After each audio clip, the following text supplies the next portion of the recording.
So we're talking about The Menu. Came out last year. This is starring Ralph Fiennes, Anya Taylor-Joy, Nicholas Hoult, Hong Chau, who we recently just saw in The Whale. She was great in this movie. Janet McTeer, who was in another show that failed miserably to end well, Ozark. He was the one who worked for... The Lawyer. The Lawyer, yep. We got John Leguizamo, a bunch of other people, but also Judith Light, who was in Who's the Boss? Is that gonna fit everyone? Yeah, easily. 12 customers total. How do they turn a profit? $12.50 a head, that's how. What, are we eating a Rolex? It's one of his classics. This movie came out last year, and it was directed by Mark Milad, I don't know how you pronounce his name, and he's done a bunch of television stuff. We talked about Game of Thrones. He directed 6 episodes of that show. He's done a bunch of Succession, Shameless. So kind of a TV guy. This movie's basically Gordon Ramsay having like a really, really bad day. I'll say off the bat, I'm 100% Margot in this movie, minus like being an escort. Sure. Although for the right Allegedly. price, for the right price, I don't know. This movie, The Menu, is hilarious and very subtle about the fact that it is at all a comedy. And there were a lot of really funny moments in this movie, but it's funny in the sense that I feel like you have to kind of be in on the joke. And it's mainly the joke of like who these people are. So the plot of The Menu is this starts out with this couple, and it's Anya Taylor-Joy's character Margot and Nicholas Hoult's character Tyler, and they're taking they're going on a boat to be taken to this like remote island for this chef tasting. What do they call these events, Nick? Just chef tasting, right? You go to them all the time with your wife. I do not go to them all the time with my wife. Have you or have you not gone to tastings? Absolutely. Okay, what are they called? A chef's tasting, a tasting menu. Okay, so there's no... Okay, there it is. And so I just want to say off the bat, you've gone quite a bit. You usually do it for like your anniversary. You like to go to them. We went the first year for our anniversary, and it was the best meal I've ever had. So. Okay, all right. Well, maybe hopefully you don't end up getting murdered at one of them. So this movie is completely different than what I thought it was. I never watched a trailer for it. When it came out, I had like read like 1 or 2 things about it. And I assumed, I don't know why I assumed, but I thought it was like a movie about like cannibalism or something. Yeah. You said that a couple of times. Yeah. So that's what I thought this was. So I was completely taken for a loop. So this couple, they're going for a chef's tasting. And as the movie plays out, you realize like, oh, it's a bunch of like just rich assholes who are like really just pompous fucking... I don't even know how to describe them. Basically, the reasons why I hate like art and like wine and like all this shit is it's a group What's wrong with wine? Well, it's a group of those people that like they say things like, there's a neediness in the plate. The chef himself said it. He said, he's like, my craft has reached a level that only you people can afford this bullshit. Yes. But because of the way that these people are, it made for a lot of very funny stuff, particularly from Lillian, the food critic, and her little lackey. She was the best. They were best hilarious. Character. She goes, I make my own bread. It's very rustic. Like, just the way these people, like, and I've seen that too. Like, you know, I've been to like art museums when you overhear people talking about shit and they're just, the depiction of this piece is very elementary. It's like, dude, shut the fuck up. Like, nobody talks like that. But as Nick said, that is the purpose of this movie. This is about our boy, Chef Slowick, played by Ralph Fiennes, who he's basically Gordon Ramsay. He's a very famous celebrity chef who fell out of love with the art of cooking and his craft, mainly because of these pompous assholes who he explains throughout the movie that they've just basically ruined it for him and other Can't artisans. be satiated, yeah. Right. So after a little bit, you realize that he's brought all these people here to essentially punish them for their crimes. But there's a little bit of a twist because Anya Taylor-Joy, she's not really supposed to be there. It matters because this menu, this guest list, this entire evening has been painstakingly planned, and you are not a part of that plan. And it's spoiling everything. Did you guys find it funny? I would imagine Nick did, but did you too? I absolutely loved it. Yeah, it's hilarious. Yeah, it was hilarious for sure. When the food critic looked at the plate with minus the bread, oh yeah, and she goes, "Oh, that's a broken emulsion," and like you have no idea like how to emulsify anything, and they just bring us a giant pot. Like Yeah. Some extra Yeah. broken emulsion for you. But I like that her lackey, like he worked for the magazine that she was writing the article for. He was like, he would always disagree with her, but then agree with her after she like said something. When they first were doing the tour, she said something like biome, and then he tried to use a different word, and she's like, no, I like biome better. Of course biome is better. Yeah. Obviously. Yeah. Nick, did you get a lot of food critics in your restaurants when you worked there? Absolutely. And when they came in, we were alerted and everything had to stop Yeah, and they had to be taken care of, which is bullshit because everyone's It there is. paying to eat. Right. Right. And you live and die by what this person says about your food in your restaurant. And that's the way it goes. Because it could kill your business. Fucked up. Exactly. Right. And that's- nowadays with everyone, the Yelp reviews and everything, it's Mhm. like ballooned out. Yeah. Right. And that's really like, you know, the point of this movie really is it's his reasoning for doing what he's doing. It's just a couple of quotes that I pulled because they really made me laugh. I think it was Lillian who said it, but she said it wasn't about the food. It was when they brought out the tarp at that one point, and she goes, Yeah. it's very theatrical, but quite minimalist. I was just like, what the fuck? But the person who I thought was the funniest, and I think that's the point of his character, was Nicholas Hoult's character, Tyler. And Tyler is introduced to us as this basically fanboy of celebrity More chef than just a fanboy. Slowick. Yeah. A know-it-all. He's a as know-it-all well. about food. Like he very is into like the craft of food. And throughout the movie, we think that Anya Taylor-Joy is like his girlfriend and he's taking her on this date. We come to find out later that she's actually a escort, and he hired her to come with him last minute after his girlfriend, who was supposed to go with him, broke up with him. He was very funny to me because throughout the movie, as like the events start to escalate in like what's happening, you know, people are getting their fucking fingers chopped off. One of the sous chefs fucking blows his brains out in front of everybody. He's like acting like none of it was really He doesn't going give a on, and he fuck. was into the food. And it's later you realize he was actually in on it, on the plan, because Chef Slowick contacted him like weeks prior and let him know, like, yeah, people are going to die tonight and you can't tell anybody. So that's why he was unaffected by it. Yeah. But it made for comedy I because thought he let him know he was going to die as well. that's how I took it. Yeah. Yeah. Yeah, he knew everybody so was going he to went die. there knowing that he was going to die himself. That's how obsessed he was. Right. Yeah. That's how obsessed he was with the food. But there's one brief moment, and I don't know if you guys caught this, but when they did the bread thing, there's one of the plates here is, I guess, a bread plate without the bread. And it's like the dips Right. the dips that you would Just dip the bread in. condiments. Yeah. Yeah. And the camera's not even focused on him. It's like panning off on somebody else. But in the background, you hear him like as he's eating, he goes, embalm me in this. Like I was fucking cackling. So, you know, it's a very funny movie in that way because you're looking at all these people who are just ridiculous human beings. For sure. No, it was hilarious. I thought the chef might have been the funniest. There was one quote was great. where he's like, he was talking to one of the guests and she was like, no, I shouldn't even be here. And he was like, where'd you go to college? She's like, oh, I went to Brown. I wrote that Did you down have too. any student loans? No, I'm sorry, you're dying. Yeah, I wrote that down too. Oh my god, that was so the best funny. quote that he said was he's asking the billionaire couples that have been there like 11 times, and he asked them, name one dish that Yep. that you've had here last time, and he couldn't think of anything, and she like whispers to him like, she's like cod, Yeah, and he's like cod, and he's like, it was halibut. Like, what does it matter? He's like, it matters to the halibut. did he? No, he called Yeah. her something. Did he call her? He says it's halibut. A donkey. You donkey. He Oh called her yeah, a donkey. That made me think Gave her of the Gordon Ramsay Ramsay. donkey. Yeah.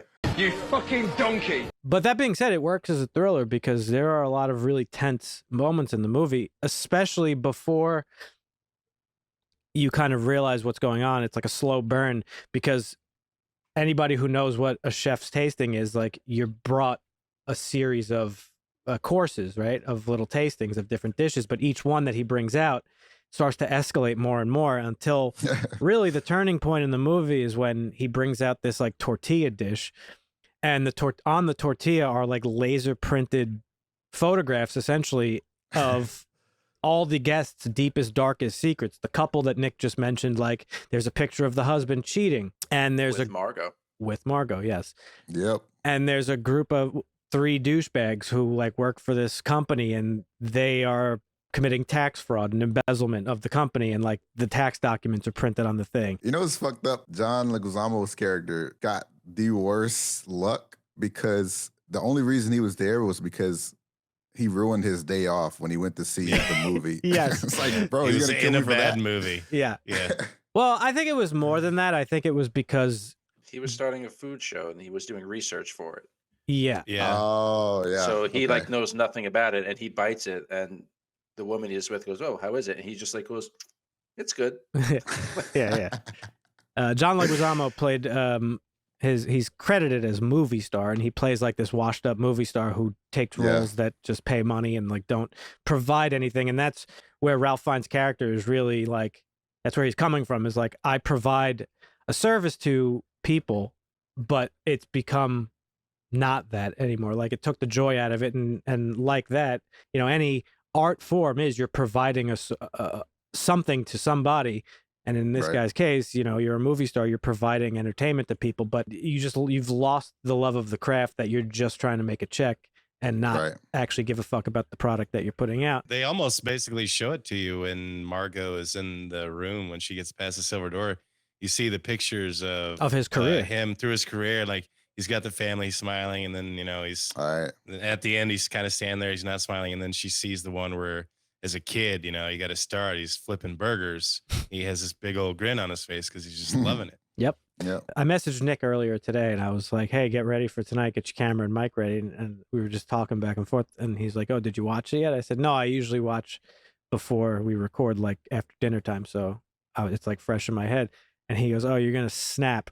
And I was like, why? Well, because I'm obsessed with burgers. And like, I'm always sending Nick burger videos on like how to make smash burgers. I told you guys I make him make me smash burgers. It's like my favorite thing in the world to eat. And the climax of the movie basically is a burger in a sense. And I actually got a little choked up. Proceed, I have to know where to seat you. With us or with them. It's very important. And then you'll let me live? That you live? No. Of course not. Can't you see that? And that'd ruin the Well, man. they didn't even try to leave. Like, that's what I found odd about. Nobody tried to do anything. They didn't really just fight like or they anything, just yeah. went with it. Like, Well, oh, we're gonna yeah. die. All right. Well, he even Yeah. says it in the movie. He was like, you know, you guys could have tried to leave at any point and you probably would have got away with it too. I just think that was they were trying to show the absurdness of the pretentiousness, because Margot was the only character who was willing to talk back and say things to the chef. Because Tyler, you know, he was like slamming the table, like, what are you, fucking child? You don't sit back stuff to a chef like this. What the fuck is Yeah. wrong with you? Like, Yeah. no. That's not how this works. Yeah. He feels for her because he realizes that she's like not a piece of shit. Like, he, you know, there's a moment where they talk and he's like, oh, you're in the service industry too. I could tell people are fucking rude and this, that, and they don't value us and all this shit. But she has that breakthrough moment where she's like, as Dusty said, she talks back to him and she's like, you know what? I don't even like your fucking food. There was this like running theme throughout the movie. She wasn't eating any of the dishes. And he was like, why aren't you fucking eating my food? Like, I need to know. And finally she says, like, I just don't like your fucking food and I'm still fucking hungry. And he's like, well, what could I make you Yeah. that would make you full? And she's like, I just want a burger. It's when he's plating the burger and he gives that little grin. That's when Well, that's where I Yeah. got that's choked what up. got me. Yeah. I got a little choked I, up. I know exactly what you're talking about. You probably did more than me because you actually enjoy cooking, but this doesn't just, it's not just exclusive to cooking. It's for just any art form really, or anything you do that you enjoy. Like, Yeah. you know, I enjoy doing art, but now that I do it for a living, like, I don't really care Yeah. for it that much. And that's That how feeling Right. when you know you've done a good job and Mhm. You're doing these elaborate, barely fucking food dish things that like you're putting out, but really at the end of the day, what's better than just making a fucking good burger? And the answer That's is true. nothing, because nothing is better Although than a good that burger. chicken thigh was looking really fucking good. I ain't gonna lie. That did look I would have fucking ate that. And the oyster I would have ate too. That shit looked good too. And the scallops. I would have eaten everything. I just like food, but there's just nothing better than a good fucking burger. And he says all the things. It's funny because, you know, Nick gets mad at me whenever I bring up burgers, but he'll be like, enough with fucking burgers. But like, he says all the things that you would say. It's like, American cheese is the best cheese to use on a burger. Yeah, It just when, is. when he was cooking that burger on the flat top and just like the cheese melted onto the flat top and that little corner of the cheese crusted up Yep. and then it just Mhm. perfectly got scooped up on the bread. I was like, oh, Yeah. whew. That shit I was like I looking could good. I could like taste that bite from just watching it. I was like, oh boy. And Yep. that's why you're going to be making them this weekend. Oh no, this weekend's Easter. You won't be able to. Next weekend. I'm called to make you smash burgers. Yeah. You tried making your own, Dan? No, if I made a smash burger He in would my fail. house, He'd burn his house down. no, I would probably be able to do it. I would get kicked out of my house. There's no way the smoke that is produced from those smash burgers would be allowed in my home. Forget about it. Welcome to Hawthorne. I'm Julian Slowick, and tonight it'll be our pleasure to feed you. The curtain rises. Over the next few hours, you will ingest fat, salt, sugar, protein, bacteria, fungi, various plants and animals, and at times entire I ecosystems. thought it was so funny how at the end they still put their cards and money up to pay. It's like they were so entranced in what was happening. Yeah. Well, it's like Dusty said, they were so consumed by their what was the word you used? I used a lot of words. Was it pretentious? Pretentious, yeah. They were so consumed by that pretension that they had that like they were willing to die to be like kind of to be is how I took it And anyway. pay and be yeah, she was the only one that was willing to say no. Yeah. Like, Right. She send the order back, get a new one. Can I get it to go? Yes, you can. Like she beat the system, and they all watched her do it, and they all watched her walk away and leave, and they didn't. They just sat there like, all right, you can, yeah, okay, go ahead and kill us. It was we like deserve it. it was like the final gag of the movie. Not meant to be taken seriously. Obviously, anybody in this situation would try to survive and flee and do Right. all that stuff. But He could have poisoned the burger. That is a possibility. he could have, but I didn't. Ooh. I didn't get the sense that he did. Like he appreciated her because they were. So he saw her as an equal, as like a service industry worker equal, but also he at the end appreciated the fact that she talked, not only fucking shot him down and like brought him back to earth a little bit, but also She showed that she was the paying customer, and yeah, that she he was servicing her and not him. Not the other way around, because yes. these other people were acting like the chef is. They're serving the chef just by being there when it's not. That's not the case. A chef is the happiest when they're just making food for people. It's what I tell Nick all the time. You should be happy to make me food because it's your job as a chef. Yeah. Like you want to just put food in people's mouths and in any, again, that works for any art form. As a movie director, like you want to deliver this experience for people, but it's Right. critics, it's fucking scumbag, fucking Yelpers, and like all these people that like ruin that and turn it into something that it's really not. And that's, I think, ultimately why he appreciated Anya Taylor-Joy, because she brought him down to earth and she showed him that like, oh wait, I could still enjoy something I enjoyed like 30 years ago. Something as simple as like making a burger for somebody. Well, that's why the original celebrity chef, Marco Pierre White, gave back his Michelin stars. Did he He now? earned them. Yes, he did. Tell us about that. Damn. Well, he was like Britain's first. You get rated by Michelin stars, like that's like the highest honor you could get as a chef. So if Right. you have 3 Michelin stars, you're like, that's it. Like that's the top of the top. Mhm. So like, he like strived to get those Michelin stars, and he finally got them. And then he was just like, similar to Ralph Fiennes' character. Yeah. It's just like, why am I like, I don't give a shit about you people. And Right. he gave them back, and that's it. And then he just Wow. enjoyed his life with his family, and he continued cooking, but not like at that level Yeah. of pressure and maintaining that level of perfection, basically. And he gave That's them back, gangster. and that's it. It's a great book. There's The That's Devil in the gangster. Kitchen. It's What's like his name? fantastic read. Marco Pierre White. Mm. He's the chef who trained Gordon Ramsay. Gordon Ramsay Oh, worked yeah. under him. You've told me about him. Wow. Didn't Yeah. he make Gordon Ramsay cry or some He shit? did make Gordon Ramsay cry.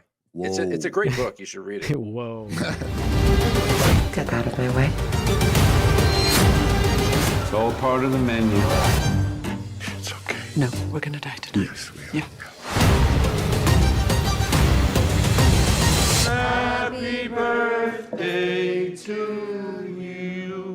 But yeah, I thought this movie was great, honestly. Everybody was pretty great in it, like doing their own thing. Like Janet McTeer, who we said she played the critic Lillian, like she really like played that role well, that she's just like a fucking shitty critic. I thought Ralph Fiennes was great. I thought he did a really great job of playing that like I'm not really a villain, but I am a villain type of thing. Right. And then everybody in between was just either funny or like, again, just perfectly playing the role. The details are very good. The way the kitchen was set up, the way the line chefs were. I got like some PTSD with those surgical tongs and the plating things, because that is like how Really? Michelin star Yeah. restaurant is. It's like You got to be on your shit. Do you really have Yes. to say yes, chef?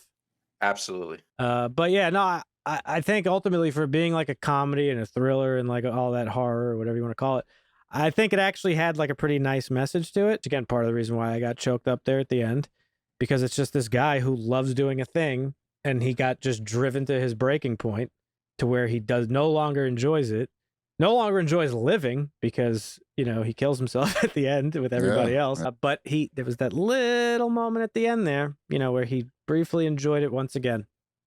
But I think by that moment it was too late. Like everything had come to, like, there was no going back at that point. I loved it. It's got a 7.2 on IMDb. I'm giving this 7.5. What about you, Marvin?